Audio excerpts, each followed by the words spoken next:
मनुष्य का हृदय विरोधाभासों से भरा होता है।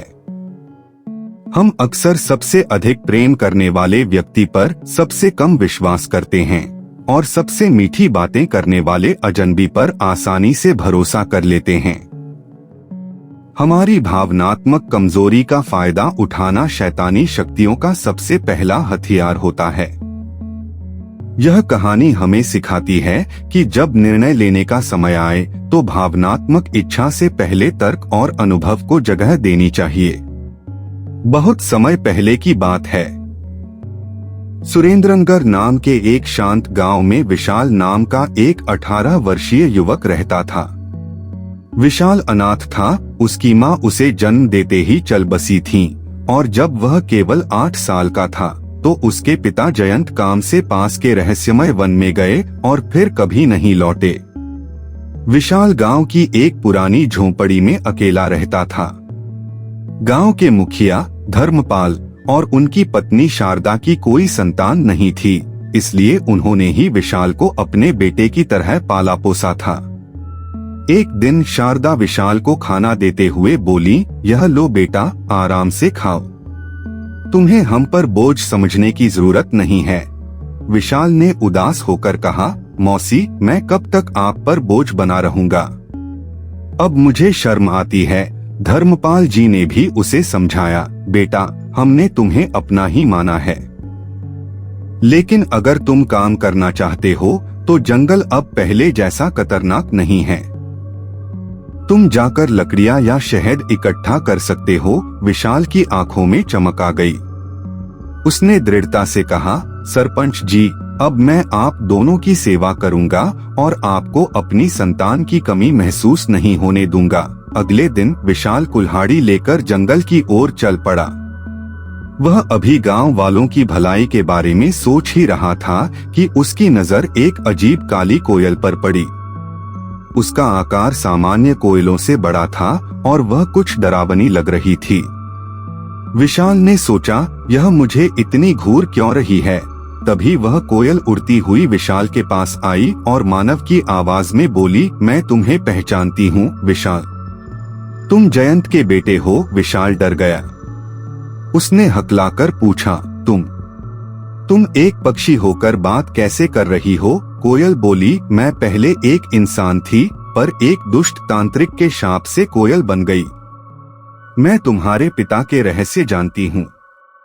वे अभी भी जिंदा हैं और मुझे यह भी पता है कि वे कहाँ हैं। विशाल ने अविश्वास से कहा, मैं तुम्हारी बात पर कैसे विश्वास करूं। कोयल ने जोर देकर कहा, सोचो, इतने सालों में गांव में किसी ने तुम्हारे पिता की बात तक नहीं की।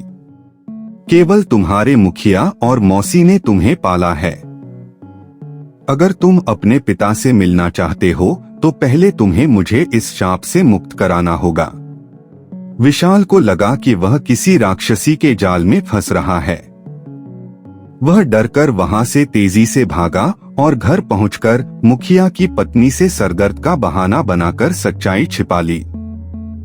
विशाल वह बक्सा लेकर घर आया। जब मुखिया धर्मपाल और उनकी पत्नी ने वह बक्सा देखा तो मुखिया जी भयभीत हो गए। मुखिया जी ने कहा, विशाल, यह तुमने ठीक नहीं किया। यह शायद बादशाह का चुराया हुआ खजाना हो। अगर बादशाह को पता चला तो वह हमें सजा देंगे।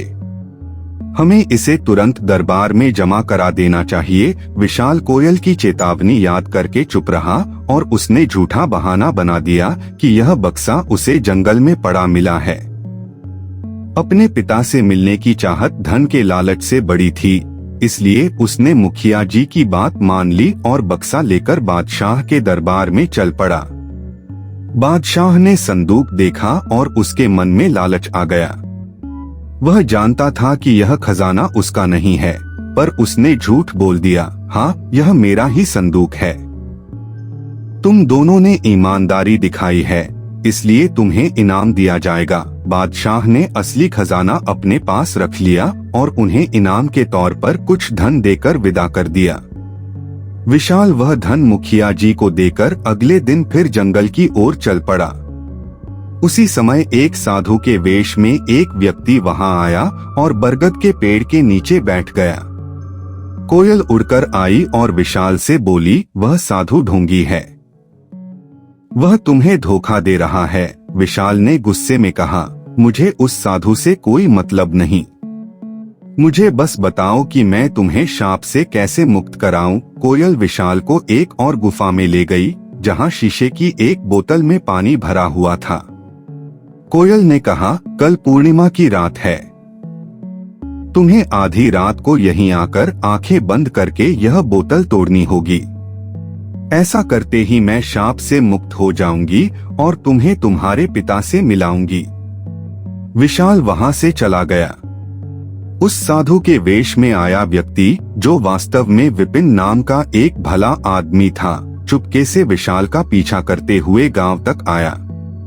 विपिन ने विशाल को समझाया, बेटा तुम इस कोयल पर विश्वास मत करो, वह तुम्हें फंसा रही है, तुम्हारे पिता अब इस दुनिया में नहीं रहे। विशाल क्रोधित हो गया और उसने विपिन को डांटकर भगा दिया। इसके बाद मुखिया धर्मपाल और विपिन ने मिलकर तय किया कि वे विशाल को बोतल तोड़ने से रोकेंगे। अगली रात विपिन साधु के वेश में मुखिया जी को लेकर जंगल की उसी गुफा के पास छिप गया। जैसे ही विशाल वहां आया, कोयल ने तुरंत विशाल को सावधान किया कि साधु और मुखिया तुम्हें धोखा देने के लिए छिपे हैं। विशाल तुरंत गुफा के अंदर गया और बोतल उठा लाया। जैसे ही वह उसे तोड़ने वाला था, मुखिया धर्मपाल और विपिन सामने आ गए।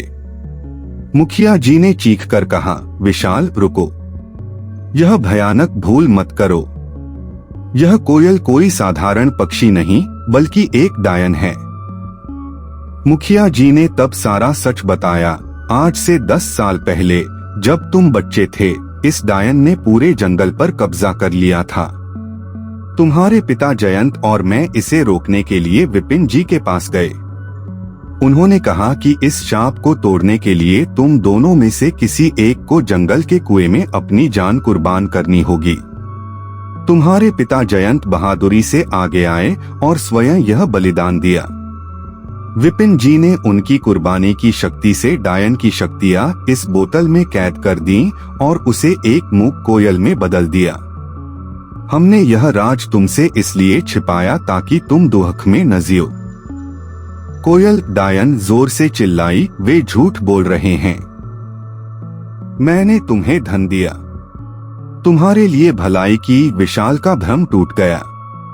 उसने महसूस किया कि वह दौलत के लालच और भावनात्मक कमजोरी में अपने पालक और सच्चे शुभचिंतकों पर अविश्वास कर रहा था। वह तुरंत बोला, यह मुसीबत मैंने पैदा की है, इसका हल भी मैं ही करूंगा। विशाल तेजी से कुएं की ओर भागा और अपने पिता की तरह ही बहादुरी से कुएं में छलांग लगा दी।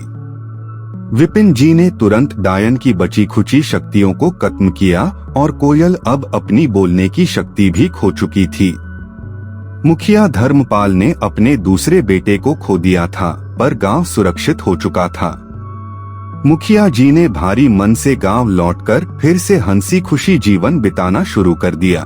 दोस्तों, इस कहानी को अंत तक देखने के लिए आपका दिल से धन्यवाद।